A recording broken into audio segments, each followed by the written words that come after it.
पिछले हफ्ते कि मैं तुहाडे नाल हर हफ्ते एक बार गल करूँगा, इसलिए कि तुसीं मैनूं सोशल मीडिया ते बहुत सवाल करदे हो, बहुत गल्लां दसदे हो और वो कदे 400 कदे 500 ਇਹੋ ਜਿਹੇ सवाल आ जाते हैं। मेरे वास्ते बह के कल्ले कल्ले दा देना औखा हो जाता है।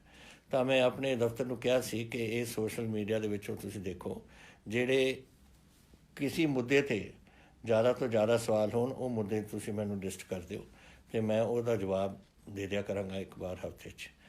तो पहली गल तो थोड़े ਜਿਹੜੇ बार बार आउंदी है गल कि सानूं कोविड के बारे दसो कि की अपना हो रहा है, की कैसे चल रहा पंजाब दे विच। तुहानूं पता है ये शुरुआत हुई सी जदों साडे NRI बाहरों आए से, उत्थों पहला नवां शहर दे विच, फिर हुशियारपुर दे विच, उस तो बाद फिर ये हुई सी जब वो काबू आ गया सी कुछ हद तक।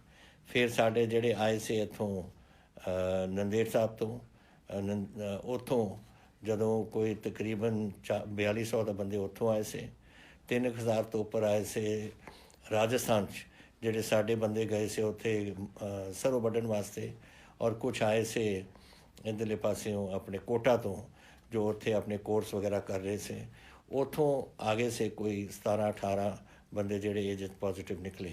ਇਹਦੇ ਵਿੱਚੋਂ ਇਹ 4200 कुछ चों जिहड़े नंदेड़ तो आए तो महाराष्ट्र तो आए से 1250 बंदे पॉजिटिव निकले, तकरीबन 25% जिन्हां दे विचों। हुण ये बहुत चीज़ महाराष्ट्र दे विच बहुत फैली हुई है, और कोई जद गया सी मत्था टेकन हजूर साहब, नंदेड़ शहर है बहुत बड़ा, ਉਹਦੇ ਵਿੱਚ ਗਿਆ होना है, तो ये चीज़ां उत्थे हो गई। लेकिन अज खुशी है मैनूं कहंदे कि उस नूं असीं कंट्रोल च लिआए, लोग असी क्वारंटीन किए, उन्होंने बड़ी टेस्टिंग की, उन्हों का इलाज वगैरह किया, और बहुत हद तक एक कंट्रोल च आया हुआ है इस वेले। साढ़े खुशी इस गल की है कि जेडे मैं थोनों दसिया सी एक बार कि जेडे जदों स्पाइक आई सी ना नंदेड़ तो महाराष्ट्र तो जेडे लोग आए से, वो चलिया गया सी 905 तक जेडे बंदे एकदम थोड़ी स्पाइक यही जी आई कि 905 के करीब पेशेंट थोड़े पॉजिटिव निकले। वो हुण वो सारा कंट्रोल च आ गया। उन्हां विचों कई तो वापस उन्होंने इलाज हो के घर चले गए, थोड़े जे रह गए। अज मैं समा ਉਹਦੇ ਵਿੱਚੋਂ 17 ਬੰਦੇ ਸੇ ਕਪੂਰਥਲਾ ਰਾਣਾ ਗੁਰਜੀਤ ਜੀ ਨੇ ਉੱਥੋਂ ਉਹਨਾਂ ਨੂੰ ਹਸਪੀਟਲ ਤੋਂ ਲੈ ਕੇ ਉਹਨਾਂ ਨੂੰ ਵਿਦਾ ਆਪਣੇ ਪਿੰਡਾਂ ਨੂੰ ਕੀਤਾ, ਉਹ ਠੀਕ ਹੋ ਰਹੇ ਨੇ ਉੱਥੇ। ਅੱਜ ਜਿਹੜੇ ਸਾਡੇ ਰਿਕਾਰਡ 'ਚ ਆਉਂਦੇ ਡੇਲੀ ਉਹ ਇਹ ਹੈ ਕਿ 13 ਮਈ ਨੂੰ ਉਹ ਜਿਹੜੇ 900 ਦੇ ਕਰੀਬ ਸੀ ਉਹ 13-10 ਤੇ ਪਹੁੰਚ ਗਿਆ, 14 ਮਈ ਨੂੰ 11, ਅੱਜ 13, ਔਰ ਟੋਟਲ ਸਾਡਾ 1932 साढ़े कोविड शुरू तो ही जब तो शुरू होया 1932 बंदियां नूं होया सी, लेकिन हुण 10, 11, 13 इस लाइन ते चलदा है। और एक स्पाइक जदों आया सीगा जिहड़े महाराष्ट्र आए थे या राजस्थान तो आए से, उदों भी साडा 7, 8, 6 इस तरीके नाल चल रहा सी, हिंदुस्तान तो सब तो घट। और ये आंकड़े देखो ये बड़े बड़े मैं तुहानूं दसना इसलिए चाहुंदा है क्योंकि साढ़े सब तो ज़्यादा जोड़े NRI ने दुनिया दे विच वो हैं या तो तमिलनाडु तो या गुजरात तो या पंजाब तो। और अज तमिलनाडु दे विच 10,108 थोड़े मरीज़ ने इस बीमारी दे, गुजरात दे विच 9,932 और पंजाब दे विच 1,932। तो देखो कित्थों कित्थे ताईं आ गया कम। जिहड़े मौतां होईयां ने महाराष्ट्र अपने गुजरात दे विच 606, तमिलनाडु में 71 और अपने 32, आप 2% है वो करीब। और तीसरा जेड़ा डबलिंग होंगी है ना कि हर किन्ने दिनों बाद अगर अज 10 ने तो 20 कदों हो जाएंगे या 30 कदों या 20 तो फिर 40 कदों हो जाएंगे, वो पंजाब दे विच 44 दिनों बाद ये डबलिंग हो रही है, जिथे महाराष्ट्र में 11 दिनों बाद और तमिलनाडु में 9 दिनों बाद। तो गैप भी है, बीमारी भी असी काबू कर रहे हैं, और ये चीज़ां बड़ियां अहम होंदियां ने इस बीमारी दे विच। महाराष्ट्र देख लो कितनी बुरी तरह फसिया हुआ इस काम 19,100 बंदियां नूं कोविड होया हुआ है और 1,066 दी मौतां होईयां ने। ये बड़ी सानू और 11 दिन च डबलिंग ये कर रहे हैं। तो साडा पंजाब दा ये आंकड़े बहुत सही आ रहे हैं इस वेले, लेकिन ये सारी थोड़ी मेहरबानी है। देखो असी तो कह सकते हैं, मैं थोनों बेनती कर सकता ਅੰਤ ਵਿੱਚ ਤਾਂ ਤੁਸੀਂ ਉਹ ਕਰਨਾ ਹੈ। ਤੁਸੀਂ ਉਹ ਜਿਹੜੀਆਂ ਚੀਜ਼ਾਂ ਅਸੀਂ ਦੱਸੀਆਂ ਨੇ ਤੁਹਾਨੂੰ ਕਿ ਸੋਸ਼ਲ ਡਿਸਟੈਂਸਿੰਗ ਰੱਖੋ, ਹੱਥ ਧੋਵੋ ਵਗੈਰਾ, ਜੋ ਡਾਕਟਰ ਕਰਦੇ ਨੇ ਤੁਸੀਂ ਕਰ ਰਹੇ ਹੋ, ਤਾਂ ਹੀ ਆਹ ਕੰਮ ਐਸੇ ਬਣ ਰਿਹਾ। ਔਰ ਇਸ ਕਰਕੇ ਮੈਂ ਸੋਚਿਆ ਕਿ ਕਈ ਚੀਜ਼ਾਂ ਆਪਾਂ ਨੂੰ ਕਰਨੀਆਂ ਚਾਹੀਦੀਆਂ ਨੇ, ਜੋ ਮੈਂ ਥੋੜ੍ਹੀ ਦੇਰ ਬਾਅਦ ਤੁਹਾਨੂੰ ਦੱਸੂੰਗਾ। ਲੇਕਿਨ ਇਹ ਕੁਛ ਹੋਰ ਇਹਦੇ ਥੋੜ੍ਹੇ ਸਵਾਲ ਸੇ, ਜੈਸੇ 50,000 ਬੰਦੇ ਅੱਜ ਸਾਨੂੰ ਪੰਜਾਬ ਛੱਡ ਕੇ ਬਿਹਾਰ ਤੋਂ, ਝਾਰਖੰਡ ਤੋਂ, ਯੂਪੀ ਤੋਂ ਵਾਪਸ ਆਪਣੇ ਘਰਾਂ 'ਚ ਜਾਂ ਉੱਤਰਾਖੰਡ ਤੋਂ ਜਾਣਾ ਚਾਹੁੰਦੇ ਨੇ, ਉੜੀਸਾ ਤੋਂ ਵੀ ਆਏ ਹੋਏ ਨੇ। ਅਤੇ ਮੈਂ ਉਹਨਾਂ ਨੂੰ ਅਸੀਂ ਉਹਨਾਂ ਦੀ ਟ੍ਰੇਨਾਂ ਕਰ ਰਹੇ ਹਾਂ। ਅੱਜ ਦੇ ਦਿਨ ਤਕਰੀਬਨ ਹੋ ਗਈਆਂ ਨੇ 130 ਟ੍ਰੇਨਾਂ ਆਪਣੀਆਂ ਜਾ ਚੁੱਕੀਆਂ ਨੇ। ਉਹਨਾਂ ਨੂੰ ਲਿਜਾ ਕੇ 17 ਤੋਂ 18 ਟ੍ਰੇਨਾਂ ਅਸੀਂ ਡੇਲੀ ਭੇਜ ਰਹੇ ਹਾਂ। ਔਰ ਇਸ ਵੇਲੇ 84 ਟ੍ਰੇਨਾਂ ਯੂਪੀ ਜਾ ਚੁੱਕੀਆਂ ਔਰ 32 ਟ੍ਰੇਨਾਂ ਬਿਹਾਰ ਜਾ ਚੁੱਕੀਆਂ ਨੇ, ਜੋ ਅਸੀਂ ਪੰਜਾਬ ਦੇ ਲੋਕ ਅਸੀਂ ਇਹਦਾ ਪੇਮੈਂਟ ਕਰ ਰਹੇ ਹਾਂ ਤਾਂ ਕਿ ਉਹਨਾਂ ਨੂੰ ਅਸੀਂ ਘਰ ਪਹੁੰਚਾ ਸਕੀਏ। ਉਹਨਾਂ ਨੇ ਸੇਵਾ ਕੀਤੀ ਆਪਣੇ ਸੂਬੇ ਦੀ ਔਰ ਸਾਡੀ ਡਿਊਟੀ ਬਣਦੀ ਹੈ। ਇਸੀ ਹਾਲ ਨਾਲ ਸਾਡੇ ਪੰਜਾਬੀ ਜਿਹੜੇ ਬਾਹਰ ਬੈਠੇ ਨੇ, 60,000 ਪੰਜਾਬੀ ਹਿੰਦੁਸਤਾਨ ਦੇ ਹੋਰ ਸੂਬਿਆਂ 'ਚੋਂ ਵਾਪਸ ਆਉਣਾ ਚਾਹੁੰਦੇ ਆ ਔਰ ਡਿਊਟੀ ਬਣਦੀ ਆ ਉਹ ਸੂਬਿਆਂ ਦੀ ਭੇਜਣ ਨੂੰ। ਲੇਕਿਨ ਅਗਰ ਉਹ ਨਹੀਂ ਭੇਜਣਗੇ ਤਾਂ ਅਸੀਂ ਉਹਨਾਂ ਨੂੰ ਲੈ ਕੇ ਆਵਾਂਗੇ। ਸਾਡੇ ਪੰਜਾਬੀ ਨੇ ਅਤੇ ਅਸੀਂ ਉਹਨਾਂ ਨੂੰ ਉੱਥੇ ਨਹੀਂ ਛੱਡਾਂਗੇ ਅਗਰ ਆਉਣਾ ਚਾਹੁੰਦੇ ਨੇ। ਅੱਜ ਤੁਸੀਂ ਇੱਕ ਸਵਾਲ ਮੈਨੂੰ ਇਹ ਵੀ ਕੀਤਾ ਸੀ ਕਿ ਬਾਹਰੋਂ ਅਸੀਂ ਆਉਣਾ ਚਾਹੁੰਦੇ ਹਾਂ। ਗਵਰਨਮੈਂਟ ਆਫ ਇੰਡੀਆ ਇਹਦੇ ਜਹਾਜ਼ ਕਈ ਜਹਾਜ਼ ਬੁਕਿੰਗ ਕੀਤੀ ਹੈ ਉਹਨਾਂ ਨੇ। 174 ਤਾਂ ਪਹਿਲਾਂ ਜਹਾਜ਼ ਕੀਤੇ ਨੇ, ਹੁਣ ਹੋਰ ਕਰਨ ਲੱਗੇ ਨੇ। ਔਰ ਜਿੱਥੇ ਵੀ ਸਾਡੇ ਹਿੰਦੁਸਤਾਨੀ ਬੈਠੇ ਨੇ ਔਰ ਆਉਣਾ ਚਾਹੁੰਦੇ ਨੇ, ਔਰ ਤੁਸੀਂ ਪੰਜਾਬੀਓ ਜਿਹੜੇ ਬਾਹਰ ਬੈਠੇ ਹੋ ਔਰ ਆਉਣਾ ਚਾਹੁੰਦੇ ਹੋ, ਆਪਣੇ ਕੌਂਸਲ ਜਨਰਲ ਨੂੰ ਤੁਸੀਂ ਜਾ ਕੇ ਦੱਸੋ ਕੌਂਸੂਲੇਟ ਵਿੱਚ ਕਿ ਤੁਸੀਂ ਆਉਣਾ ਚਾਹੁੰਦੇ ਹੋ, ਨਾਮ ਨੋਟ ਕਰਾ ਲਓ ਤਾਂ ਕਿ ਤੁਸੀਂ ਵੀ ਉਸ ਜਹਾਜ਼ ਦੇ ਵਿੱਚ, ਅਸੀਂ ਉਹਨਾਂ ਨੂੰ ਦੱਸਾਂਗੇ, ਤੁਸੀਂ ਵੀ ਉਹ ਜਹਾਜ਼ ਦੇ ਵਿੱਚ ਆ ਸਕੋ ਵਾਪਸ। ਤਾਂ ਇਹ ਹੈ, ਜਦ ਆਓਗੇ ਤੁਸੀਂ ਪੁੱਛ ਰਹੇ ਹੋ ਮੈਨੂੰ ਸਾਡਾ ਕੁਆਰੰਟੀਨ ਹੋਏਗਾ, ਤੁਹਾਡਾ ਟੈਸਟਿੰਗ ਹੋਏਗੀ ਤੁਹਾਡੀ, ਔਰ ਕੁਆਰੰਟੀਨ 14 ਦਿਨ ਦੀ। ਅਗਰ ਤਾਂ ਤੁਸੀਂ ਪੋਜ਼ੀਟਿਵ ਹੋ ਫਿਰ ਤਾਂ ਤੁਹਾਨੂੰ ਜਾਣਾ ਪਵੇਗਾ ਇਨਟੂ ਹੌਸਪੀਟਲ, ਜਿੱਥੇ ਤੁਹਾਡੇ ਆਪਣਾ ਇਲਾਜ ਕਰਾਉਣਾ ਔਰ ਤੁਸੀਂ ਇਲਾਜ ਤੋਂ ਬਾਅਦ ਆਪਣੇ ਘਰ ਜਾ ਸਕੋਗੇ। ਜਿਨ੍ਹਾਂ ਨੂੰ ਸਿਰਫ ਏਸਿਮਟੋਮੈਟਿਕ ਹੋ ਜਾਂ ਕੁਝ ਬਿਮਾਰੀ ਨਹੀਂ ਹੈ, ਉਹਨਾਂ ਨੂੰ ਅਸੀਂ ਘਰ ਭੇਜ ਦਾਂਗੇ ਕੁਆਰੰਟੀਨ ਵਾਸਤੇ। ਤੁਸੀਂ ਘਰਾਂ 'ਚ ਬੈਠੋ ਔਰ ਤੁਹਾਨੂੰ 14 ਦਿਨ ਉੱਥੇ ਬਿਤਾਉਣੇ ਪੈਣਗੇ। ਫਿਰ ਤੁਹਾਡਾ ਟੈਸਟ ਹੋਊ, ਅਗਰ ਤੁਸੀਂ ਠੀਕ ਹੋ ਫਿਰ ਤੁਸੀਂ ਆਪਣੀ ਇਹ ਕੁਆਰੰਟੀਨ ਦਾ ਕੰਮ ਤੁਹਾਡਾ ਬੰਦ ਹੋ ਜਾਊਗਾ। ਇਹ ਗੱਲਾਂ ਤੁਸੀਂ ਮੈਨੂੰ ਇਹ ਪੁੱਛੀਆਂ ਨੇ ਕੋਵਿਡ ਦੇ ਬਾਰੇ, ਇਹ ਮੈਂ ਤੁਹਾਨੂੰ ਦੱਸਿਆ। ਬਾਹਰੋਂ ਇਸ ਵੇਲੇ ਜੈਸੇ ਮੈਂ ਤੁਹਾਨੂੰ ਦੱਸਿਆ 60,000 ਤੱਕ ਕਰੀਬ ਪੰਜਾਬੀ ਬਾਹਰੋਂ ਹਿੰਦੁਸਤਾਨ ਦੇ ਸੂਬਿਆਂ ਤੋਂ ਆਉਣਾ ਚਾਹੁੰਦੇ। ਲੇਕਿਨ ਇਹ 60 ਤਾਂ ਬਹੁਤ ਅੱਗੇ ਵੱਧ ਸਕਦਾ ਹੈ। ਇਹ ਤਾਂ ਸਿਰਫ ਸਾਡੇ ਵੈਬਸਾਈਟ 'ਤੇ ਆਇਆ ਔਰ ਵੈਬਸਾਈਟ ਤੋਂ ਇਲਾਵਾ ਕਈਆਂ ਨੂੰ ਤਾਂ ਪਤਾ ਵੀ ਨਹੀਂ ਹੋਣਾ ਕਿ ਸਾਡਾ ਵੈਬਸਾਈਟ ਕੀ ਹੈ ਕਿਤੇ ਨਹੀਂ। ਜਿਹੜੇ ਕੋਈ ਰਹਿ ਜਾਂਦੇ ਹੋ ਤੁਸੀਂ, ਅਗਰ ਤੁਸੀਂ ਆਉਣਾ ਚਾਹੁੰਦੇ ਹੋ ਸਾਨੂੰ ਦੱਸ ਦਿਓ, ਅਸੀਂ ਤੁਹਾਨੂੰ ਲਿਆਵਾਂਗੇ। ਔਰ ਜਿਹੜੇ ਵਿਦੇਸ਼ਾਂ ਤੋਂ ਆ ਰਹੇ ਨੇ, ਜੋ ਸਾਨੂੰ ਖਬਰ ਆਈ ਹੈ ਐਕਸਟਰਨਲ ਅਫੇਅਰਸ ਮਿਨਿਸਟਰੀ ਤੋਂ ਕਿ ਤਕਰੀਬਨ 20,000 ਦੇ ਕਰੀਬ ਆਪਣੇ ਪੰਜਾਬੀ ਇੱਥੇ ਵਾਪਸ ਆਉਣਾ ਚਾਹੁੰਦੇ ਨੇ। ਤਾਂ ਜੈਸੇ ਮੈਂ ਤੁਹਾਨੂੰ ਦੱਸਿਆ ਆਪਣੇ ਕੌਂਸੂਲੇਟਾਂ ਨੂੰ ਆਪਣਾ ਨਾਂ ਪਹੁੰਚਾਓ ਜ਼ਰੂਰ। ਸਕੂਲਾਂ ਦੇ ਬਾਰੇ ਦੇਖੋ, ਇਹ ਸਕੂਲਾਂ ਦੇ ਵਿੱਚ ਇਹ ਬਿਮਾਰੀਆਂ ਫੈਲ ਸਕਦੀਆਂ ਨੇ, ਵਾਇਰਲ ਹੁੰਦੀਆਂ ਨੇ, ਕਈ ਚੀਜ਼ਾਂ ਹੁੰਦੀਆਂ ਨੇ। ਦੇਖੋ ਆਪਣੇ ਚਿਕਨ ਪੌਕਸ ਹੁੰਦੀ ਹੈ, ਮੰਪਸ ਹੁੰਦੇ ਨੇ, ਇੱਕ ਬੱਚੇ ਤੋਂ ਦੂਜੇ ਬੱਚੇ, ਤੀਜੇ ਬੱਚੇ, ਚੌਥੇ ਬੱਚੇ ਤੱਕ ਜਾ ਸਕਦੀਆਂ ਨੇ। ਔਰ ਤਾਂ ਹੀ ਉਹ ਸਕੂਲਾਂ ਵਿੱਚ ਵੀ ਕੋਈ ਹੋ ਜਾਏ, ਜੋ ਬੋਰਡਿੰਗ ਸਕੂਲ ਨੇ ਉੱਥੇ ਕੁਆਰੰਟੀਨ ਦੇ ਵਿੱਚ ਪਾ ਦਿੰਦੇ ਨੇ, ਨਹੀਂ ਕਹਿੰਦੇ ਨੇ ਘਰਾਂ ਜਾ ਕੇ ਤੁਸੀਂ ਆਪਣੀ ਕੁਆਰੰਟੀਨ 'ਚ ਰਹੋ। ਇਹੀ ਤਰੀਕਾ ਹੈ ਵਾਇਰਸ ਨੂੰ ਕੰਟਰੋਲ ਕਰਨ ਦਾ, ਇੱਕੋ ਹੀ ਤਰੀਕਾ ਹੈ। ਅਤੇ ਸੋਸ਼ਲ ਡਿਸਟੈਂਸਿੰਗ ਰੱਖੋ, ਬੱਚਿਆਂ ਨੂੰ ਇਕੱਠੇ ਨਾ ਹੋਣ ਦਿਓ। ਹੁਣ ਇਕੱਠੇ ਤਾਂ ਸਕੂਲਾਂ ਦੇ ਵਿੱਚ ਕੈਸੇ ਰੋਕੋਗੇ ਤੁਸੀਂ?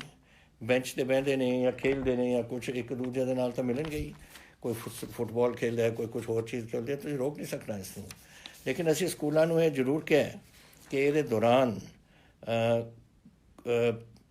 ਕੋਈ ਇਨਕਰੀਜ਼ ਨਹੀਂ ਹੋਏਗੀ ਉਹਨਾਂ ਦੀ ਫੀਸ ਦੀ। ਇਸ ਸਾਲ ਮੈਂ ਇਹਨਾਂ ਨੂੰ ਭੇਜ ਚੁੱਕਿਆ ਆਰਡਰ ਕਿ ਕੋਈ ਤੁਸੀਂ ਜਿਹੜਾ 8% ਅਸੀਂ ਇਨਕਰੀਜ਼ ਅਲਾਉ ਕਰ ਦਿੰਦੇ ਹਾਂ ਆਪਣੇ ਪ੍ਰਾਈਵੇਟ ਸਕੂਲਸ ਨੂੰ, ਕਿ ਤੁਸੀਂ 8% ਤਾਈਂ ਆਪਣਾ ਵਧਾ ਸਕਦੇ ਹੋ ਆਪਣੀ ਫੀਸ, ਉਹ ਨਹੀਂ ਹੋਣਗੀਆਂ ਇਸ ਸਾਲ। ਪਹਿਲੀ ਗੱਲ ਤਾਂ ਇਹ ਹੈ। ਦੂਸਰਾ, ਔਨਲਾਈਨ ਐਜੂਕੇਸ਼ਨ ਰੱਖਣ, ਕਿਉਂਕਿ ਸਾਨੂੰ ਨਹੀਂ ਪਤਾ। ਅੱਜ ਮੈਨੂੰ ਤੁਸੀਂ ਪੁੱਛੋ ਕਿ ਕਿੰਨੀ ਦੇਰ ਕੋਵਿਡ ਚੱਲੇਗਾ, ਉਹ ਵੀ ਸਵਾਲ ਹੈ ਇੱਕ ਤੁਹਾਡਾ। ਮੈਂ ਕੈਸੇ ਦੱਸਾਂ ਤੁਹਾਨੂੰ ਕਿ ਦੁਨੀਆ 'ਚ ਨਹੀਂ ਪਤਾ ਕੈਸੇ ਚੱਲ ਰਿਹਾ। Nobody knows. ਇਹ ਬਿਮਾਰੀ ਇਹੋ ਜਿਹੀ ਹੈ ਜਿਹੜੀ ਚਾਈਨਾ ਤੋਂ ਸ਼ੁਰੂ ਹੋਈ ਔਰ ਚਾਈਨਾ 'ਚ ਫਿਰ ਵਾਪਸ ਪਹੁੰਚ ਗਈ। ਅਮਰੀਕਾ ਦਾ ਦੇਖੋ ਕੀ ਹਾਲ ਹੈ, ਲੱਖਾਂ ਦੇ ਕਰੀਬ ਉੱਥੇ ਲੋਕ ਬਿਮਾਰ ਹੋ ਗਏ ਔਰ ਪਤਾ ਨਹੀਂ 70-80 ਹਜ਼ਾਰ ਦੇ ਕਰੀਬ ਤਾਂ ਮਰ ਗਏ ਨੇ ਉੱਥੇ। ਇਹ ਸਾਰੇ ਕਿਤੇ ਦੁਨੀਆ ਚੱਲ ਰਹੀ ਹੈ ਤਾਂ ਕੋਈ ਕੰਟਰੋਲ ਨਹੀਂ। ਨਾ ਸਾਨੂੰ ਪਤਾ ਹੈ ਬਿਮਾਰੀ ਬਾਰੇ, ਨਾ ਡਾਕਟਰਾਂ ਨੂੰ, ਨਾ ਸਾਇੰਟਿਸਟ ਨੂੰ, ਕਿਸੇ ਨੂੰ ਪਤਾ ਇਸ ਦੇ ਬਾਰੇ। ਤਾਂ ਇਹ ਕਰਕੇ ਸਕੂਲ ਸਾਨੂੰ ਬੰਦ ਰੱਖਣੇ ਪੈਣਗੇ ਜਦ ਤਾਈਂ ਕੁਛ ਇਹਦੀ ਜਾਣਕਾਰੀ ਨਹੀਂ ਹੁੰਦੀ। ਔਰ ਇਹਨੇ ਇਹ ਨਹੀਂ ਪਤਾ ਲੱਗਦਾ ਕਿ ਇਹਦਾ ਅਸੀਂ ਕੈਸੇ ਇਲਾਜ ਇਹਦਾ ਕਰਾਂਗੇ। ਸੋ ਇਹ ਤੁਹਾਨੂੰ ਇਹ ਤੁਹਾਨੂੰ ਔਖੀ ਘੜੀ ਤੁਹਾਨੂੰ ਕੱਟਣੀ ਪਊ। ਮੈਂ ਜਾਣਦਾ ਬੱਚਿਆਂ ਦੀ ਜਿਹੜੀ ਪੜ੍ਹਾਈ ਹੈ ਉਹ ਨਹੀਂ ਹੋਣੀ, ਲੇਕਿਨ ਔਨਲਾਈਨ ਤੁਸੀਂ ਅਗਰ ਜਿਹੜੇ ਸਕੂਲ ਕਰ ਸਕਦੇ ਨੇ ਤੁਸੀਂ ਕਰੋ। ਉਹਦੇ ਵਾਸਤੇ ਔਨਲਾਈਨ ਵਾਸਤੇ ਤਾਂ ਵੱਖ ਗੱਲ ਹੈ, ਲੇਕਿਨ ਹੋਰ ਕੋਈ ਬਿੱਲ ਨਹੀਂ ਤੁਸੀਂ ਲਾਉਣੇ। ਜੈਸੇ ਬਿਲਡਿੰਗ ਚਾਰਜਸ ਹੁੰਦੇ ਨੇ, ਟਰਾਂਸਪੋਰਟੇਸ਼ਨ ਚਾਰਜਸ, ਮੀਲ ਚਾਰਜਸ ਵਗੈਰਾ, ਇਹ ਨਹੀਂ ਲੱਗਣਗੇ। ਅਗਰ ਤੁਸੀਂ ਔਨਲਾਈਨ ਦੀ ਸਿਖਲਾਈ ਹੈ ਉਹਦਾ ਜਿਹੜਾ ਕੁਝ ਤੁਹਾਡਾ ਖਰਚਾ ਹੁੰਦਾ ਉਹ ਤੁਸੀਂ ਬੇਸ਼ੱਕ ਚਾਰਜ ਕਰ ਸਕਦੇ ਹੋ। ਤੋ ਇਹ ਗੱਲਾਂ ਅਸੀਂ ਕਈ ਚੀਜ਼ਾਂ ਇਹ ਪ੍ਰਾਈਵੇਟ ਸਕੂਲਸ ਨੂੰ ਲਿਖ ਕੇ ਭੇਜੀਆਂ ਨੇ, ਅਖਬਾਰ 'ਚ ਆ ਜਾਣਗੀਆਂ। ਔਰ ਮੈਂ ਆਸ ਕਰਦਾ ਕਿ ਤੁਸੀਂ ਆਪਣੇ ਬੱਚਿਆਂ ਨੂੰ ਪੜ੍ਹਾਓ ਜ਼ਰੂਰ।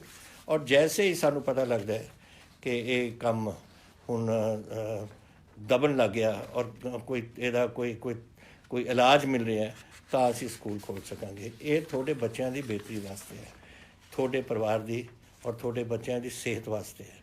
And I am not willing to take risk. ਮੈਂ ਰਿਸਕ ਨਹੀਂ ਲਊਂਗਾ ਕਿ ਤੁਹਾਡੇ ਬੱਚਿਆਂ ਨੂੰ ਮੈਂ ਇੱਥੇ ਇਹੋ ਜਿਹੀ ਚੀਜ਼ 'ਚ ਫਸਾਵਾਂ ਜਿੱਥੇ ਉਹਨਾਂ ਨੂੰ ਬਿਮਾਰੀਆਂ ਹੋਣ ਜਿਹਦੇ ਤੋਂ ਸ਼ਾਇਦ ਨਿਕਲ ਨਾ ਸਕਣ। ਤੋ ਇਹ ਜ਼ਰੂਰੀ ਹੈ, ਮੇਰੀ ਜ਼ਿੰਮੇਵਾਰੀ ਹੈ ਔਰ ਮੈਂ ਆਸ ਕਰਦਾ ਕਿ ਤੁਸੀਂ ਇਸ ਜ਼ਿੰਮੇਵਾਰੀ ਦਾ ਮੇਰਾ ਸਾਥ ਦਿਓਗੇ। ਖੁਸ਼ੀਆਂ ਇਸ ਗੱਲ ਦੀਆਂ ਜ਼ਰੂਰ ਨੇ ਕਿ ਜੈਸੇ ਤੁਸੀਂ ਮੈਨੂੰ ਇਹ ਵੀ ਪੁੱਛਿਆ ਸੀ ਫਸਲ ਦੇ ਬਾਰੇ ਕਿ ਤੁਸੀਂ ਹੁਣ ਸਾਉਣੀ ਆ ਰਹੀ ਹੈ, ਸਾਉਣੀ ਦੀ ਆਪਾਂ ਫਸਲ ਕੀ ਕਰਾਂਗੇ। ਪਹਿਲਾ ਗੱਲ ਤਾਂ ਇਹ ਹੈ ਵਧਾਈ ਤੁਹਾਨੂੰ ਕਿ 123 ਲੱਖ ਟਨ ਆਪਣੀ ਕਣਕ ਆ ਚੁੱਕੀ ਹੈ ਔਰ ਦਿਨ ਪਰ ਦਿਨ 1 ਲੱਖ ਸਵਾ ਲੱਖ ਡੇਲੀ ਆ ਰਹੀ ਹੈ। ਦੇਖਦੇ ਹਾਂ ਕਿੱਥੇ ਤਾਈਂ ਪਹੁੰਚਦੀ ਹੈ, ਲੇਕਿਨ ਇਹ ਕਿਸਾਨਾਂ ਦੀ ਹਿੰਮਤ ਹੈ, ਤੁਹਾਡੇ ਸਾਰਿਆਂ ਦੀ ਹਿੰਮਤ ਹੈ ਜਿਨ੍ਹਾਂ ਦੇ ਕਰਕੇ ਹੋਇਆ। ਤੁਸੀਂ ਮੈਨੂੰ ਫਿਰ ਪੁੱਛਿਆ ਸੀ ਕਿ ਸਾਉਣੀ ਦੇ ਬਾਰੇ ਕਿ ਅਸੀਂ 1 ਜੂਨ ਤੋਂ ਸ਼ੁਰੂ ਕਰਨਾ ਚਾਹੁੰਦੇ ਹਾਂ। 1 ਜੂਨ ਤੋਂ ਤੁਸੀਂ ਕਰੋਗੇ ਨਾ ਝੋਨੇ ਨੂੰ ਸ਼ੁਰੂ, ਉਹ ਤਾਂ ਅਗਸਤ ਦੀ ਅਖੀਰ ਦੇ ਪਹਿਲੇ ਹਫ਼ਤੇ ਸਪਟੈਂਬਰ ਦੇ ਵਿੱਚ ਪੱਕ ਜੂਗੀ। ਤੁਸੀਂ ਕੱਟੋਗੇ ਕੈਸੇ, ਵੱਢੋਗੇ ਕੈਸੇ, ਉਹਦੀ ਮੋਇਸਚਰ ਲੈਵਲ ਇੰਨੀ ਹਾਈ ਹੋ ਜਾਣੀ। ਇਸ ਕਰਕੇ ਇਹ ਨਾ ਤੁਸੀਂ ਗਲਤੀ ਕਰ ਬੈਠਣਾ। ਅਸੀਂ 10 ਤਰੀਕ ਤੁਹਾਨੂੰ ਦਿੱਤੀ ਹੈ, ਅਗਰ ਤੁਸੀਂ 1 ਜੂਨ ਤੋਂ ਲਿਆਉਂਦੇ ਹੋ ਤਾਂ ਤੁਹਾਡੀ 25 ਅਗਸਤ ਤਾਈਂ ਪੱਕ ਜਾਣੀ ਹੈ, ਜਦ ਸਭ ਤੋਂ ਜ਼ਿਆਦਾ ਬਾਰਿਸ਼ ਉਦੋਂ ਹੁੰਦੀ ਹੈ। ਕਿ ਇਹਦਾ ਫਾਇਦਾ ਕੀ ਹੈ ਦੱਸੋ ਪਹਿਲਾਂ ਸ਼ੁਰੂ ਕਰਨ ਤੋਂ। ਤਾਂ ਤੁਸੀਂ ਇਹ ਮੇਰੀ ਗੱਲ ਮੰਨੋ, 10 ਜੂਨ ਠੀਕ ਟਾਈਮ ਹੈ। ਉਹ ਫਿਰ ਸਪਟੈਂਬਰ ਵਿਚਾਲੇ ਜਾ ਕੇ ਇਹ ਪੱਕੂਗੀ, ਉਦੋਂ ਤੁਸੀਂ ਇਸ ਨੂੰ ਵਾਢੀ 'ਚ ਲੱਗ ਸਕਦੀ ਹੈ ਔਰ ਮੰਡੀ 'ਚ ਆ ਸਕਦੀ ਹੈ। ਤਾਂ ਇਹ ਗੱਲ ਮੈਂ ਤੁਹਾਨੂੰ ਇਹ ਦੱਸਣਾ ਚਾਹੁੰਦਾ ਸੀ। ਹੋਰ ਥੋੜ੍ਹੇ ਸਵਾਲ ਸੇ।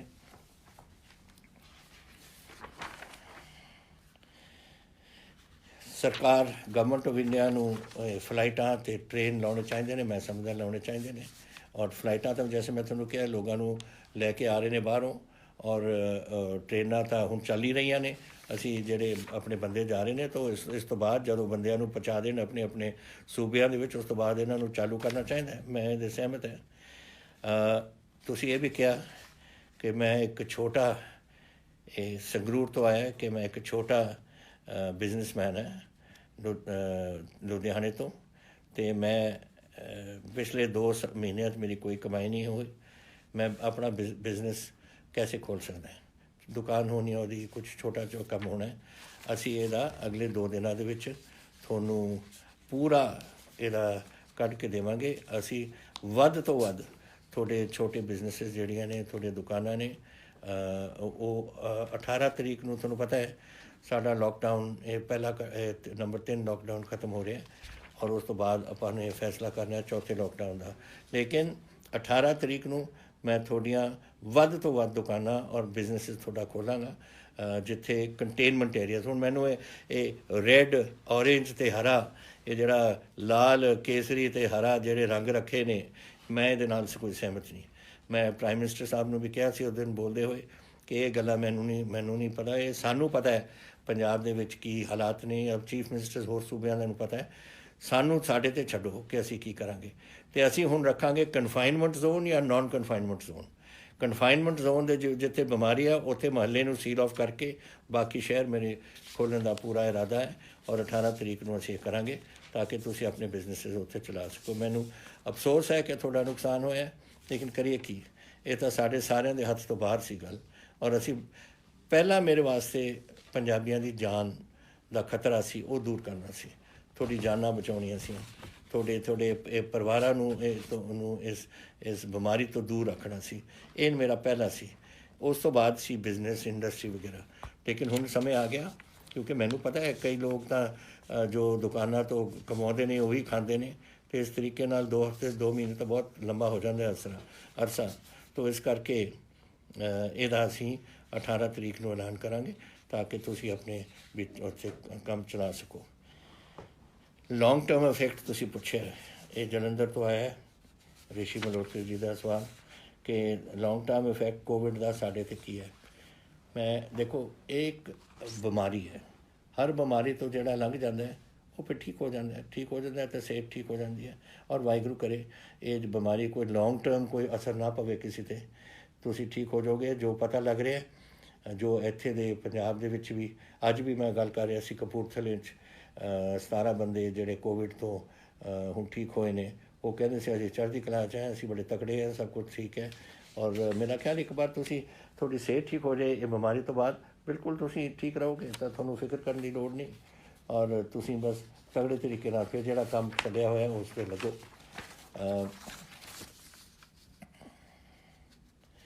ਇੰਡਸਟਰੀਅਲਿਸਟ ਦਾ ਇੱਕ ਹੋਰ ਆਇਆ ਕਿ we are not getting chance to open factories ਥੋੜ੍ਹੀਆਂ ਖੁਲਾਤੀਆਂ ਵੱਡੀਆਂ, ਜਿਹੜੀਆਂ ਜਿਹੜੇ ਨੌਨ ਰੈੱਡ ਜ਼ੋਨ, ਜਿਹੜਾ ਕੰਟੇਨਮੈਂਟ ਜ਼ੋਨ ਦੇ ਵਿੱਚੋਂ, ਉਹ ਤਾਂ ਖੁੱਲ੍ਹ ਗਈਆਂ ਨੇ। ਬਾਕੀ ਮੈਂ ਤੁਹਾਨੂੰ 18 ਨੂੰ ਜਿਹੜੇ ਛੋਟੇ ਬਿਜ਼ਨਸ ਕਿਤੇ ਜਿਹੜੇ ਲੋਕ ਕਹਿੰਦੇ ਨੇ ਕਿ ਉਹ ਔਰੇਂਜ ਜ਼ੋਨ ਜਾਂ ਰੈੱਡ ਜ਼ੋਨ ਹੈ, ਜਿਹੜੀ ਮੈਂ ਚੱਕ ਦਿੱਤੀ ਹੈ। ਮੈਂ ਤਾਂ ਕਹਿੰਦਾ ਕਿ ਕਨਫਾਈਨਮੈਂਟ ਜ਼ੋਨ ਹੈ ਜਾਂ non confinement zone. Confinement zone ਵਿੱਚ ਜਿੱਥੇ ਮੁਹੱਲਾ ਹੈ ਉਸ ਨੂੰ ਆਈਸੋਲੇਟ ਕਰਾਂਗੇ, ਇਹਦੇ ਇੱਕ ਬਫਰ ਜ਼ੋਨ ਛੱਡ ਦਾਂਗੇ ਔਰ ਬਾਕੀ ਅਸੀਂ ਸਭ ਕੁਝ ਖੋਲ੍ਹ ਦਾਂਗੇ। ਤਾਂ ਔਰ ਇਹੀ ਮੈਂ ਪ੍ਰਾਈਮ ਮਿਨਿਸਟਰ ਸਾਹਿਬ ਨੂੰ ਕਿਹਾ ਸੀ ਕਿ ਤੁਸੀਂ ਇਸ ਕੰਮ ਦਾ ਸਾਨੂੰ ਛੁੱਟ ਦਿਓ ਤਾਂ ਕਿ ਸਾਨੂੰ ਪਤਾ ਹੈ ਸਾਡੇ ਵਿੱਚ ਕੈਸੇ ਆ, ਸਾਡੇ ਡਿਪਟੀ ਕਮਿਸ਼ਨਰ, ਸਾਡੀ ਐਡਮਿਨਿਸਟ੍ਰੇਸ਼ਨ ਆਪ ਹੀ ਸਾਂਭ ਲੂਗੀ ਇਸ ਨੂੰ, ਇਹ ਵਾਰੀ ਕਰਨ ਦੀ ਲੋੜ ਨਹੀਂ। ਲੇਕਿਨ ਮੈਂ ਚਾਹੁੰਦਾ ਕਿ ਜ਼ਿਆਦਾ ਤੋਂ ਜ਼ਿਆਦਾ ਸਾਡੀ ਕਾਮਰਸ ਵਧੇ, ਸਾਡੀ ਬਿਜ਼ਨਸ ਵਧੇ, ਸਾਡੀ ਇੰਡਸਟਰੀ ਵਧੇ ਔਰ ਸਾਡੇ ਲੋਕਾਂ ਦੀ ਨੌਕਰੀਆਂ ਵਧਣ ਔਰ ਤੁਹਾਡੇ ਆਮਦਨ ਦੇ ਸਾਧਨ ਬਣਨ। ਇਹ ਹੁਣ ਉਸ ਕੰਮ 'ਤੇ ਆ ਗਏ ਅਸੀਂ ਔਰ ਉਸ ਕੰਮ 'ਤੇ ਅਸੀਂ ਪੂਰਾ ਜ਼ੋਰ ਤੁਹਾਡੇ ਨਾਲ ਲੱਗਣਾ ਹੈ। ਜਿਹੜੀ ਤੁਸੀਂ ਦੋ ਗੱਲਾਂ ਕਹੀਆਂ ਸੀਆਂ, ਇੰਡਸਟਰੀ ਵਾਸਤੇ ਸਟੀਮੂਲਸ ਜਾਂ ਹੈਲਪ EMI ਵਗੈਰਾ, ਇਹ ਗਵਰਨਮੈਂਟ ਆਫ ਇੰਡੀਆ ਦੇ ਹੱਥ ਵਿੱਚ ਹੈ। ਅਸੀਂ ਇਹਦੇ ਬਾਰੇ 26 ਮਾਰਚ ਨੂੰ ਮੈਂ ਇੱਕ ਚਿੱਠੀ ਲਿਖ ਚੁੱਕੇ ਹਾਂ ਪ੍ਰਾਈਮ ਮਿਨਿਸਟਰ ਨੂੰ ਔਰ ਮੈਂ ਉਸ ਨੂੰ ਫੋਲੋ ਅਪ ਕਰਾਂਗਾ ਕਿ ਜਿਹੜੇ ਹੁਣ ਤੁਸੀਂ ਐਲਾਨ ਕਰ ਰਹੇ ਹੋ ਯਾਨੀ ਕਿ 20 ਲੱਖ ਕਰੋੜ ਅਸੀਂ ਪੂਰੇ ਹਿੰਦੁਸਤਾਨ ਦੇਣਾ, ਉਹ ਉਹਨਾਂ ਕੀ ਦੇਣਾ ਹੈ, ਕੈਸੇ ਦੇਣਾ ਹੈ, ਕੀ ਕੁਝ ਕਰਨਾ ਹੈ, ਉਹ ਅਸੀਂ ਲਿਖ ਰਹੇ ਹਾਂ ਲੈਟਰ। ਇੱਕ ਮੈਂ 20 ਮਾਰਚ ਨੂੰ ਇਸ ਤੋਂ ਬਹੁਤ ਪਹਿਲਾਂ ਇੱਕ ਮੈਂ ਲੈਟਰ ਲਿਖ ਚੁੱਕਿਆ ਸੀ, ਜੋ ਮੈਂ ਠੀਕ ਸਮਝਦਾ ਸੀ ਕਿ ਗੱਲਾਂ ਹੋਣੀਆਂ ਚਾਹੀਦੀਆਂ ਨੇ। ਹੁਣ ਇਹਨਾਂ ਦੀ ਅਨਾਊਂਸਮੈਂਟ ਤੋਂ ਬਾਅਦ, ਦਿੱਲੀ ਦੀ ਅਨਾਊਂਸਮੈਂਟ ਤੋਂ ਬਾਅਦ, ਮੈਂ ਉਹ ਗੱਲਾਂ ਨੂੰ ਇੱਕ ਅਮਲੀ ਜਾਮਾ ਬਣਾ ਕੇ ਇਹ ਮੈਂ ਲਿਖਣਾ ਚਾਹੁੰਦਾ ਨੂੰ ਦੁਬਾਰਾ ਕਿ ਫਲਾਣੀ 1 2 3 4 ਇਹ ਪੁਆਇੰਟਸ ਬਣਾ ਕੇ ਕਿ ਇਹਨਾਂ ਦੇ ਵਿੱਚ ਤੁਸੀਂ ਸਾਡੀ ਇਸ ਤਰੀਕੇ ਨਾਲ ਹੈਲਪ ਕਰ ਸਕਦੇ ਹੋ ਜੋ ਤੁਸੀਂ ਐਲਾਨ ਕੀਤਾ ਹੈ। ਆਈ ਐਗਰੀ ਵਿਥ ਯੂ, ਜਿਹੜੀ ਤੁਸੀਂ ਗੱਲ ਕਹੀ ਹੈ ਕਿ ਐਡੀਸ਼ਨਲ ਫਸਲ ਦਾਣਾ ਵਗੈਰਾ, ਖਾਣਾ ਵਗੈਰਾ ਦੇਣਾ ਚਾਹੀਦਾ ਹੈ ਗਰੀਬਾਂ ਵਾਸਤੇ ਔਰ ਤੁਹਾਨੂੰ ਇਹ ਬੁਰਾ ਲੱਗਦਾ ਹੈ, ਬੁਰਾ ਤਾਂ ਮੈਨੂੰ ਵੀ ਲੱਗਦਾ ਹੈ। ਲੇਕਿਨ ਜਿਹੜਾ ਬੰਦਾ ਆਪਣੇ ਬੱਚੇ ਨੂੰ ਰੋਟੀ ਨਹੀਂ ਖਵਾ ਸਕਦਾ, ਉਹ ਫਿਰ ਸਾਡੀ ਡਿਊਟੀ ਬਣ ਜਾਂਦੀ ਹੈ। ਤੁਹਾਨੂੰ ਪਤਾ ਕਿੰਨਾ ਅਸੀਂ ਦੇ ਚੁੱਕੇ ਹਾਂ ਇਸ ਵੇਲੇ, 1 ਕਰੋੜ ਪੈਕੇਟ ਅਸੀਂ ਦੇ ਚੁੱਕੇ ਹਾਂ, 3 ਕਰੋੜ ਦੀ ਆਪਣੀ ਆਬਾਦੀ ਹੈ। ਲੇਕਿਨ ਹਾਲੇ ਵੀ ਲੋਕਾਂ ਨੂੰ ਪੂਰੀ ਰੋਟੀ ਨਹੀਂ ਮਿਲ ਰਹੀ ਕਿਉਂਕਿ ਇਹ ਜਿਹੜੇ ਮਾਈਗਰੈਂਟ ਲੇਬਰ ਹੈ ਜਾਂ ਆਪਣੀ ਲੇਬਰ ਹੈ ਜਾਂ BPL ਸਾਡੀ ਫੈਮਿਲੀਜ਼ ਨੇ। ਹੁਣ ਮਾਈਗਰੈਂਟ ਲੇਬਰ ਤਾਂ 13 ਲੱਖ ਬੈਠੀ ਹੈ, ਉਹ ਜਦੋਂ ਉਹਨਾਂ ਨੂੰ ਕੋਈ ਨੌਕਰੀ ਨਾ ਮਿਲੇ ਤਾਂ ਫਿਰ ਉਹ ਵਿਚਾਰੇ ਰੋਟੀ ਖਾਣਗੇ ਕਿੱਥੋਂ, ਤਾਂ ਦਿਹਾੜੀਦਾਰ ਨੇ ਸਾਰੇ। ਇਸ ਕਰਕੇ ਸਾਨੂੰ ਰੋਟੀ ਦੇਣੀ ਪੈ ਰਹੀ ਔਰ ਚੱਲ ਰਹੀ ਹੈ ਇਸ ਵੇਲੇ, ਬੰਦ ਨਹੀਂ ਹੋ ਰਹੀ, ਅਸੀਂ ਬੰਦ ਨਹੀਂ ਕਰਾਂਗੇ। ਅਸੀਂ ਜਿਹੜਾ ਭੁੱਖਾ, ਮੈਂ ਪਹਿਲਾਂ ਕਿਹਾ ਇੱਕ ਵਾਰ, ਪੰਜਾਬ ਦੇ ਵਿੱਚ ਅਸੀਂ ਕਿਸੇ ਨੂੰ ਭੁੱਖੇ ਸੌਣ ਨਹੀਂ ਦੇਣਾ ਔਰ ਇਹੀ ਗੱਲ 'ਤੇ ਅਸੀਂ ਜੋ ਕੁਝ ਲੋੜ ਹੈ ਸਾਨੂੰ ਇਹ ਗਰੀਬਾਂ ਦੀ ਮਦਦ ਕਰਨ ਵਾਸਤੇ, ਇਹ ਸਾਡੀ ਸਾਰਿਆਂ ਦੀ ਡਿਊਟੀ ਬਣਦੀ ਹੈ ਔਰ ਸਰਕਾਰ ਦੀ ਡਿਊਟੀ ਬਣਦੀ ਹੈ ਕਿ ਉਹਨਾਂ ਨੂੰ ਅਸੀਂ ਪੂਰਾ ਉਹਨਾਂ ਦਾ ਰਾਸ਼ਨ ਪਾਣੀ ਸਾਰਾ ਦੇ ਸਕੀਏ। ਤੁਸੀਂ ਫਿਰ ਕਿਹਾ ਸੀ ਕਿ ਪੰਜਾਬ ਟਰਾਂਸਪੋਰਟ ਕਦੋਂ ਰਿਜ਼ਿਊਮ ਹੋ ਜਾਏਗੀ, ਇਹ ਮੈਂ ਤੁਹਾਨੂੰ ਦੱਸਦਾ 18 ਤਰੀਕ ਤੋਂ ਅਸੀਂ ਇਹਨੂੰ ਰਿਜ਼ਿਊਮ ਕਰਾਂਗੇ ਜਿੱਦਣ ਇਹ ਕੋਵਿਡ ਪਹਿਲਾਂ ਹੋਏਗਾ। ਹੁਣ ਮੈਂ ਕੋਵਿਡ ਦੇ ਬਾਰੇ ਤੁਹਾਨੂੰ ਇੱਕ ਗੱਲ ਦੱਸਣਾ ਚਾਹੁੰਦਾ ਕਿ 18 ਤਰੀਕ ਨੂੰ ਇਹ ਜਿਹੜਾ ਲੋਕਡਾਊਨ ਸੀ, ਨੰਬਰ 3 ਲੋਕਡਾਊਨ, ਇਹ ਬੰਦ ਹੋਣਾ। ਪਤਾ ਨਹੀਂ government of India Ki announce ਕਰ ਰਹੀ ਹੈ, ਨਹੀਂ ਅਨਾਊਂਸ ਕਰ ਰਹੀ, ਲੇਕਿਨ ਮੈਂ ਇਸ ਗੱਲ ਨੂੰ ਅੱਗੇ ਲੈ ਕੇ ਜਾਵਾਂਗਾ। ਮੈਂ ਕਰਫਿਊ ਹਟਾ ਦੇਣੀ ਹੈ, ਕੋਈ ਕਰਫਿਊ ਨਹੀਂ ਹੋਏਗਾ ਪੰਜਾਬ 'ਚ 18 ਤਰੀਕ ਤੋਂ, ਲੇਕਿਨ ਲੋਕਡਾਊਨ ਅਸੀਂ ਰੱਖਾਂਗੇ। ਇਹ ਤੁਹਾਡੀ ਹਿੰਮਤ ਔਰ ਇਹ ਲੋਕਡਾਊਨ ਦਾ ਹੈ ਕਿ ਸਾਡੇ ਪੰਜਾਬ ਅੱਜ ਬਚਿਆ ਹੋਇਆ ਹੈ।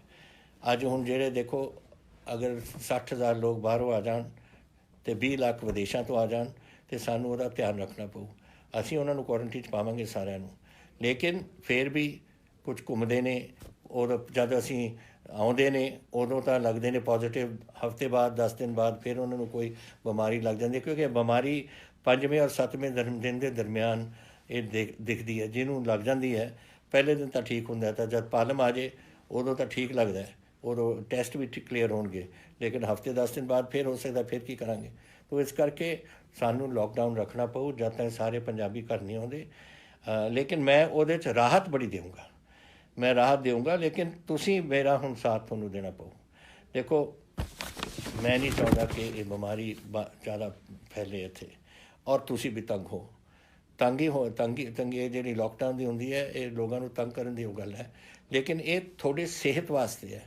ਔਰ ਤੁਸੀਂ ਮੇਰਾ ਸਾਥ ਦਿੱਤਾ, ਮੈਂ ਤੁਹਾਨੂੰ ਬੇਨਤੀ ਕੀਤੀ ਸੀ ਔਰ 2 ਮਹੀਨੇ ਤੁਸੀਂ ਮੇਰਾ ਸਾਥ ਦੇ ਕੇ ਆਪਾਂ ਪੰਜਾਬ ਬਚਾ ਲਿਆ। ਹੁਣ ਮੇਰੀ ਇੱਕ ਤੁਹਾਨੂੰ ਬੇਨਤੀ ਹੋ ਰਿਹਾ ਕਿ ਮੈਂ 31 ਮਈ ਤਾਈਂ ਇਸ ਨੂੰ ਫਿਰ ਲੈ ਕੇ ਜਾਊਂਗਾ, ਬੜੀ ਰਾਹਤ ਮਿਲੇਗੀ ਉਹਦੇ 'ਚ, ਲੇਕਿਨ ਤੁਸੀਂ ਮੇਰਾ ਸਾਥ ਦੇਣਾ ਹੈ ਤਾਂ ਕਿ ਇਹ ਹੋਰ ਫੈਲੇ ਨਾ। ਇਹ ਜਿਹੜੇ ਲੋਕ ਆਉਣਗੇ 60,000 ਇੱਕ ਔਰ 20,000 ਹੋਰ 80,000 ਹੋਰ ਲੋਕ ਪੰਜਾਬ ਦੇ ਵਿੱਚ ਆਉਣਗੇ, ਅਗਰ ਇਹ ਲਿਆਉਣਗੇ ਇਸ ਨੇ ਥੋੜ੍ਹਾ ਕੰਟਰੋਲ ਆਪਾਂ ਨੂੰ ਰੱਖਣਾ ਪਊ। ਔਰ ਵਾਹਿਗੁਰੂ ਕਰੇ 31 ਮਾਰਚ ਤਾਈਂ ਆਪਾਂ ਨੂੰ ਫਿਰ ਅੱਗੇ ਜਾਣ ਦੀ ਲੋੜ ਨਾ ਪਵੇ, ਅਗਰ ਆਪਾਂ ਕੰਟਰੋਲ ਕਰ ਸਕੀਏ। ਔਰ ਕੰਟਰੋਲ ਕਰਨਾ ਔਰ ਇਹਦਾ ਸੰਭਾਲ ਕਰਨੀ ਇਹ ਤੁਹਾਡੇ ਹੱਥ ਦੇ ਵਿੱਚ ਹੈ।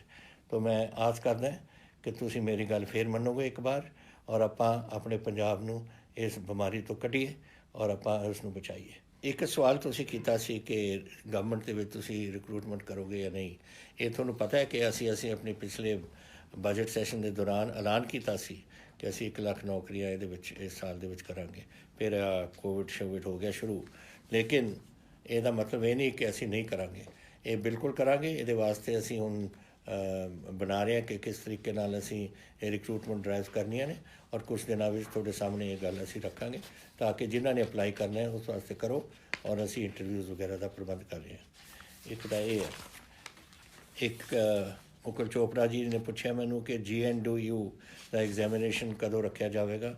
ਇਹ ਮਸਲਾ ਤਾਂ ਹੈ ਤਾਂ ਇਹ ਵਾਈਸ ਚਾਂਸਲਰ ਦਾ ਔਰ ਉਹਨਾਂ ਦੇ ਆਪਣੇ ਫੈਸਲਿਆਂ ਦਾ, ਲੇਕਿਨ ਜੋ ਮੈਨੂੰ ਪਤਾ ਲੱਗਿਆ ਕਿ UGC ਨੇ ਬੋਰਡ ਐਗਜ਼ਾਮਸ ਆਪਣੇ ਯੂਨੀਵਰਸਿਟੀ ਦੇ ਐਗਜ਼ਾਮਸ ਅਰਲੀ ਜੁਲਾਈ ਦੇ ਵਿੱਚ ਉਹ ਰੱਖਣਾ ਚਾਹੁੰਦੇ ਨੇ, ਔਰ ਬੋਰਡ ਐਗਜ਼ਾਮ CBSE ਦੇ ਵੀ ਜੁਲਾਈ ਦੇ ਵਾਸਤੇ ਸ਼ਡਿਊਲ ਹੋਏ ਨੇ, ਲੇਕਿਨ ਇਹ ਅਨਾਊਂਸਮੈਂਟ ਤਾਂ ਫਿਰ ਵਾਈਸ ਚਾਂਸਲਰ ਸਾਹਿਬ ਕਰਨਗੇ ਕਿਸ ਤਰੀਕੇ ਨਾਲ UGC ਨਾਲ ਗੱਲ ਕਰਕੇ ਕਿਸ ਤਰੀਕੇ ਨਾਲ ਕਰਨਾ ਚਾਹੁੰਦੇ ਨੇ। ਤੀਸਰਾ ਜਿਹੜਾ ਮੈਂ ਇੱਕ ਹੋਰ ਸਵਾਲ ਤੁਹਾਡੇ ਨਾਲ ਕਰਨਾ ਚਾਹੁੰਦਾ, ਜਿਹੜਾ ਮੈਂ ਸਮਝਦਾ ਕਿ ਤੁਸੀਂ ਇਹ ਬੜੀ ਸੋਚ ਕੇ ਤੁਸੀਂ ਮੈਨੂੰ ਪੁੱਛਿਆ ਕਿ ਆਪੋਜੀਸ਼ਨ ਪਾਰਟੀਜ਼ ਤੁਹਾਡੇ 'ਤੇ ਇਲਜ਼ਾਮ ਵਗੈਰਾ ਲਾਉਂਦੀਆਂ ਨੇ, ਤੁਸੀਂ ਕੀ ਸਮਝਦੇ ਹੋ ਉਸ ਦੇ ਬਾਰੇ। ਦੇਖੋ ਗੱਲ ਇਹ ਲੜਾਈ ਹੈ ਸਾਡੇ ਭਵਿੱਖ ਦੀ, ਆਪਣੇ ਬੱਚਿਆਂ ਦੇ ਭਵਿੱਖ ਦੀ, ਤੁਹਾਡੇ ਪਰਿਵਾਰਾਂ ਦੇ ਭਵਿੱਖ ਦੀ, ਪੰਜਾਬ ਦੇ ਹਿੰਦੁਸਤਾਨ ਦੇ ਭਵਿੱਖ ਦੀ।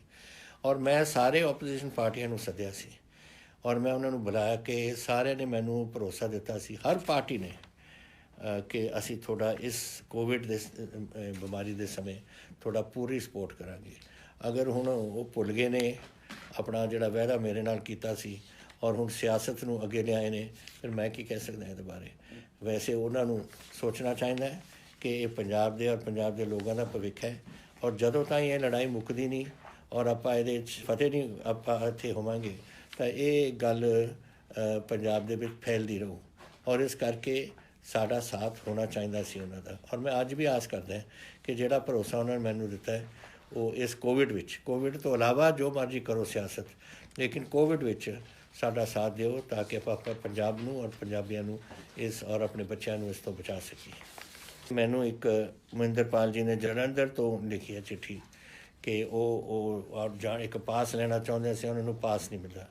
ਇਹ ਮੈਨੂੰ ਹੈਰਾਨੀ ਲੱਗਦੀ ਹੈ ਇਸ ਗੱਲ ਦੀ, ਕਿਉਂਕਿ ਡਿਪਟੀ ਕਮਿਸ਼ਨਰਸ ਔਰ SSPs ਨੂੰ ਦੱਸਿਆ ਗਿਆ ਕਿ ਜੋ ਆਪਣੇ ਪਾਸ ਲੈ ਕੇ ਕੁਝ ਖਾਸ ਜ਼ਰੂਰੀ ਕੰਮ ਕਰਨਾ ਚਾਹੁੰਦੇ ਉਹਨਾਂ ਨੂੰ ਦਿੱਤਾ ਜਾਵੇ। ਅਤੇ ਮੈਂ DC ਜਲੰਧਰ ਨੂੰ ਅੱਜ ਇਨਫੋਰਮ ਕਰਦੇ ਹਾਂ ਮਹਿੰਦਰਪਾਲ ਜੀ ਕਿ ਤੁਹਾਨੂੰ ਇਹ ਪ੍ਰੋਬਲਮ ਨਾ ਹੋਵੇ ਔਰ ਇਹ ਤੁਹਾਨੂੰ ਪਾਸ ਇੱਕਦਮ ਦਿੱਤਾ ਜਾਵੇ ਤਾਂ ਕਿ ਤੁਸੀਂ ਆਪਣੇ ਫੈਮਿਲੀ ਨੂੰ ਜਲੰਧਰ ਤੋਂ ਬਠਿੰਡੇ ਪਹੁੰਚਾ ਸਕੋ। ਇਹ ਔਰ ਬਾਕੀ ਡਿਪਟੀ ਕਮਿਸ਼ਨਰ ਵੀ ਦੱਸ ਰਹੇ ਕਿ ਜੋ ਇਹ ਜੀ ਕੋਈ ਹੁੰਦੇ ਨੇ ਮੰਗਾਂ ਹੁੰਦੀਆਂ ਨੇ ਇਹ ਉਹਨਾਂ ਨੂੰ ਪੂਰੀਆਂ ਕਰਨੀਆਂ ਚਾਹੀਦੀਆਂ ਨੇ। ਉਹ ਅੱਜ ਮੈਂ ਉਹਨਾਂ ਨੂੰ ਇਹ ਭੇਜ ਰਿਹਾ। ਔਰ ਅਖੀਰ ਵਿੱਚ ਇੱਕੋ ਹੀ ਗੱਲ ਰਹਿ ਗਈ ਕਰਨ ਨੂੰ, ਔਰ ਉਹ ਹੈ ਤੁਹਾਡਾ ਧੰਨਵਾਦ ਕਰਨਾ। ਦੇਖੋ ਜਿਸ ਤਰੀਕੇ ਨਾਲ ਤੁਸੀਂ CM ਰਿਲੀਫ ਫੰਡ ਵਾਸਤੇ ਪੈਸੇ ਭੇਜੇ ਨੇ, ਮੈਂ ਆਸ ਨਹੀਂ ਕਰਦਾ ਸੀ ਕਿ ਇਸ ਤਰੀਕੇ ਨਾਲ ਪੈਸੇ ਪਹੁੰਚਣਗੇ। ਬਹੁਤ ਪੈਸੇ ਪਹੁੰਚੇ ਨੇ। ਉਹਦੀ ਪਹਿਲੀ ਪੇਮੈਂਟ ਸ਼ਾਇਦ ਤੁਹਾਨੂੰ ਪਤਾ ਲੱਗਿਆ ਹੋਣਾ ਕਿ ਅਸੀਂ ਕੀਤੀ ਸੀ। ਜਿਹੜੇ 2 ਸਾਡੇ ਮੁਲਾਜ਼ਮ ਇਸ ਉਹਨਾਂ ਦੀ ਮੌਤਾਂ ਹੋ ਗਈਆਂ। ਇੱਕ ਤਾਂ DSP ਸੀਗੇ ਲੁਧਿਆਣੇ ਤੋਂ, ਔਰ ਦੂਸਰੇ ਸੇ ਰੈਵਨਿਊ ਮਹਿਕਮੇ ਤੋਂ ਇੱਕ ਕਾਨੂੰਗੋ ਸੇ, ਉਹਨਾਂ ਦੋਨਾਂ ਨੂੰ ਅਸੀਂ ਇਹਦੀ ਜੋ ਦੇਣਾ ਸੀਗਾ ਉਹਨਾਂ ਨੂੰ ਰਿਲੀਫ ਵਗੈਰਾ ਉਹਨਾਂ ਦੇ ਪਰਿਵਾਰਾਂ ਨੂੰ ਅਸੀਂ ਦਿੱਤੀ ਹੈ। ਔਰ ਸਾਡੇ ਕੋਲ ਬਹੁਤ ਪੈਸੇ ਪਏ ਨੇ ਇਸ ਵੇਲੇ, ਕੋਈ ਇਹਦੀ ਤੰਗੀ ਨਹੀਂ, ਕੋਈ ਪ੍ਰੋਬਲਮ ਨਹੀਂ ਸਾਨੂੰ ਆਉਣੀ। ਲੇਕਿਨ ਧੰਨਵਾਦ ਤੁਹਾਡਾ, ਕਿਉਂਕਿ ਤੁਸੀਂ ਅਮਾਊਂਟਸ ਕੋਈ ਵੀ ਹੋਵੇ, ਤੁਸੀਂ ਆਪਣੇ ਦਿਲੋਂ ਆਪਣੇ ਪਿਆਰ ਨਾਲ ਇਹ ਭੇਜਿਆ ਆਪਣੇ ਪੰਜਾਬ ਵਾਸਤੇ, ਤਾਂ ਮੈਂ ਦਿਲੋਂ ਤੁਹਾਡਾ ਸਾਰਾ ਸ਼ੁਕਰਗੁਜ਼ਾਰ ਹਾਂ। ਅਤੇ ਮੇਰੇ ਵੀਰੋ ਭੈਣੋ, ਕੋਈ ਇਹੋ ਜਿਹੇ ਸਵਾਲ ਹੋਣ, ਕੋਈ ਗੱਲਾਂ ਹੋਣ ਜੋ ਤੁਹਾਡੇ ਮਨ 'ਚ ਨੇ, ਜੋ ਤੁਸੀਂ ਮੈਨੂੰ ਪੁੱਛਣਾ ਚਾਹੁੰਦੇ ਹੋ, ਮੈਂ ਤੁਹਾਨੂੰ ਦੱਸਿਆ ਹਰ ਹਫ਼ਤੇ ਮੈਂ ਇੱਕ ਦਿਨ ਇਹ ਤੁਹਾਡੇ ਨਾਲ ਇਹ ਗੱਲ ਕਰਿਆ ਕਰਾਂਗਾ। ਜ਼ਰੂਰ ਮੈਨੂੰ ਲਿਖ ਕੇ ਭੇਜੋ, ਔਰ ਮੈਂ ਕੋਸ਼ਿਸ਼ ਕਰੂੰਗਾ ਕਿ ਸਾਰੀਆਂ ਗੱਲਾਂ ਦਾ ਤੁਹਾਨੂੰ ਜਵਾਬ ਦੇਵਾਂ। ਬਹੁਤ ਧੰਨਵਾਦ ਤੁਹਾਡਾ ਸਾਰਿਆਂ ਦਾ।